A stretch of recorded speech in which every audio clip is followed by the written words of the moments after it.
లక్షల్లో సంపాదించడం ఈ రోజుల్లో సాధ్యమా?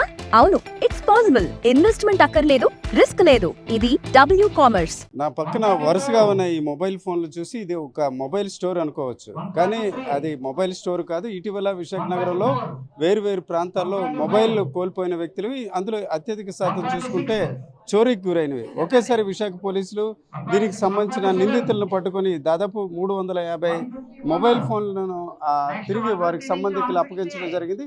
ఇందులో చూసుకుంటే కొన్ని ఖరీదైన ఫోన్లు కూడా ఉన్నాయి, దాదాపు ₹1,00,000 విలువ చేసే కూడా ఫోన్లు ఉన్నాయి.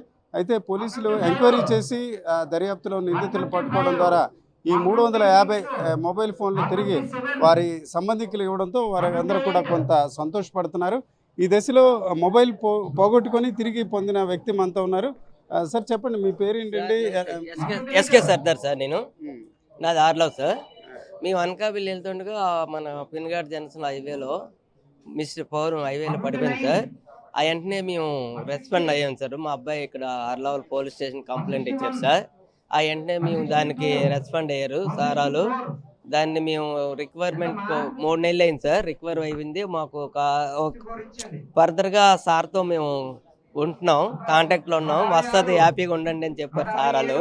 మాకు చాలా సంతోషంగా ఉంది సార్. ఈ ఫోన్ వచ్చినందుకు చాలా సంతోషం సార్. మొబైల్ ఖరీదు ఎంత సార్? 70,000 sir, 17,000 sir. మొబైల్ పోయిన వెంటనే కొంత బాధపడ్డం వస్తుంది రాదని. చాలా బాగా హ్యాపీగా సిబ్బంది బాగా పనిచేశారు. కానీ ఇంతమందికి 230 మందికి ఇక్కడ ఈరోజు ఫోన్లు వచ్చాయంటే చాలా సంతోషం సార్. చాలా సంతోషం సార్. పోలీస్ డిపార్ట్మెంట్ ఇలాగా సహకరించినందుకు చాలా మేము మంచి బాగా వచ్చినందుకు మేము ఫీల్ అవుతున్నాం సార్. అంటే జనరల్ గా మొబైల్ పోతే ఇంకా దొరకదు అనుకుంటారు కదా. అనుకున్నాం. మాకు చాలా ఇలాగా ఆయన ధైర్యం కూడా చెప్పారు, వస్తుందండి మీరు కొద్దిగా అడ్జస్ట్ అవ్వండి. బాగా మాకు ఇంతమంది వచ్చి ఇలాగ వస్తుందని మేము అనుకోలేదు సార్. చాలా సిపి గారు కానీ కమిషనర్ గారు బాగా దీనికి సహకరించి ఇలాగా సిటీలో కాదు అవుట్ సైడ్ నుంచి కూడా చాలా మంది. ఇది ఎక్కడ మనకి వెళ్ళిపోయిందంటే పిఠాపురం రాజమండ్రి దగ్గరికి వెళ్ళిపోయింది. పోయినప్పుడు నెట్లో చూసారు వెంటనే మీకు ఇలాగ ఏరియాలో ఉందండి, మీరు సిమ్ తీసి ఆ రోజు మళ్ళీ నైట్ మేము ఆ సిమ్ వేసుకొని అది బ్లాక్ చేసి మళ్ళీ మాకు ఇది కొద్ది టైం పడుతుంది అని చెప్పారు వాళ్ళు, మన ఆర్లా పోలీస్ స్టేషన్ వారు. మాకు చాలా థ్యాంక్ అండి ఈ మీడియాకి వీళ్ళందరికీ. చూసుకుంటే ఈ మొబైల్ ఫోన్లు కొన్ని చోరీకి గురయ్యి, మరికొన్ని చూసుకుంటే వారు వెళ్తున్నప్పుడు మార్గంలో పోయినవి. అయితే ఏదైనప్పుడు కూడా తాజాగా చూసుకుంటే పోలీసులు ఉన్న టెక్నాలజీతో ఎక్కడైతే ఈ మొబైల్ పోయిందో ఆ మొబైల్ ఎవరి దగ్గర ఉందో అన్నది గుర్తించారు. ఆ రకంగా మొత్తం 340 మొబైల్ ఫోన్లు తిరిగి స్వాధీనం చేసుకున్నారు. ఇటు విలువ చూసుకుంటే దాదాపు ₹1,00,00,000 మించి ధర ఉన్నట్టు ఇప్పుడు తాజాగా అంచనాలు బట్టి తెలిసింది. ఏదేమన్నటికీ మొబైల్ విషయంలో కొంత జాగ్రత్తగా ఉండాలి. అయినా పోయినప్పుడు కూడా తిరిగి పోలీసులు స్వాధీనం చేసుకునే అవకాశం ఉంటుందని తాజా పరిస్థితి బట్టి మనకు అర్థమవుతుంది. కెమెరా పర్సన్ తిరుపతితో రామచంద్రరావు, RTV, విశాఖపట్నం. మీరు స్టోర్ క్రియేట్ చేసి లింక్ లేదా QR ని షేర్ చేస్తారు. కస్టమర్ ఆర్డర్ ప్లేస్ చేస్తారు. డెలివరీ, రిటర్న్స్, రిఫండ్స్ అన్ని ప్లాట్ఫామ్ హ్యాండిల్ చేస్తుంది. RTC bus Madilpalem bus depot నుండి 16th నైట్ పోయింది. ఆయన 17th అంతా తిరిగి 18th రిపోర్ట్ ఇస్తే అదే రోజు మేము డిటెక్ట్ చేసాము.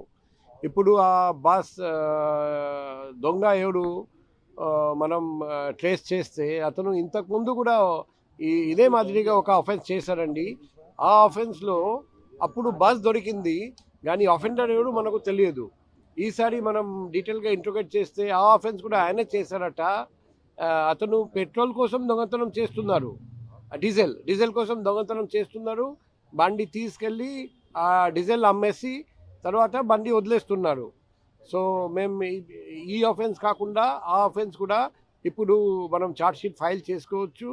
అదే రోజు సేమ్ డే ఈ బస్ దొంగతనం డిటెక్ట్ చేసిన మొత్తం team, DCP crimes ma'am, ACP crimes, inspector Dwaraka crimes and his మొత్తం టీంకి మేము అభినందనలు తెలియజేస్తున్నాం. హోమ్ మేకర్ అయినా, కంటెంట్ క్రియేటర్ అయినా, కిరాణా షాప్ ఓనర్ అయినా అందరికీ సమాన అవకాశం. భారతదేశం మొత్తం మీద దాదాపు 25,000 మందికి పైగా డబ్ల్యూ కామర్స్ తో స్టోర్స్ నడుపుతున్నారు. Visit www.wcommerce.store